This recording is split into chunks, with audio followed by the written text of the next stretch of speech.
அண்ணா வாடா தம்பி. வீடு இருக்கா? டேய் தம்பி, உங்க அப்பா எனக்கு நல்லா தெரியும்டா. சரி, சிகரெட் ஆச்சிருக்கா இல்லையா? டேய் தம்பி, உங்க அப்பா எனக்கு ரொம்ப பழக்கமான ஆள்றா. இங்கேருந்து ஒயின் ஷாப்புக்கு எவ்வளோ தூரம்? டேய் தம்பி, உங்க அப்பா நல்லா பழக்கமான ஆள்றா. அப்பா கிட்ட சொல்ற போறேன்டா. அஞ்சாவது இருக்கா? இவ்வளோ சொல்லியும் பயப்படலன்னா என்ன அர்த்தம்? என்னடா அர்த்தம்? எனக்கு அப்பனே இல்லைன்னு அர்த்தம்.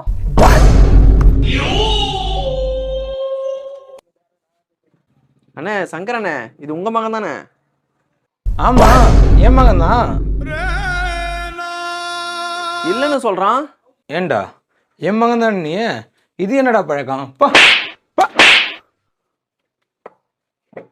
நான் போய் கேட்குறேனே அவங்ககிட்ட, உங்க அப்பா எனக்கு நல்லா பழக்கம்டா, நல்லா தெரியும்டா, ஊருக்கு வந்தால் நம்ம கடையில் தான் நான் சாமான் வாங்குவாருன்னு கேட்குறேனே.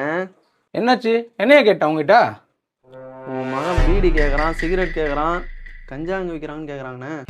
இந்த ஊரில் நான் எப்படிலாம் வாழ்ந்தேன், எப்படிலாம் வளர்ந்தேன், இதெல்லாம் வந்து அவன் உங்ககிட்ட கேட்டிருக்கானா? அப்படி தானே கேட்டான். இவ்வளோ கேட்டானே, எனக்கு ஒரு புயலை கேட்கணும்னு தோணுச்சா அவனுக்கு? நாள்தோறும் காத்திருந்தேன், நானே தவம் இருந்தேன் உனக்காக.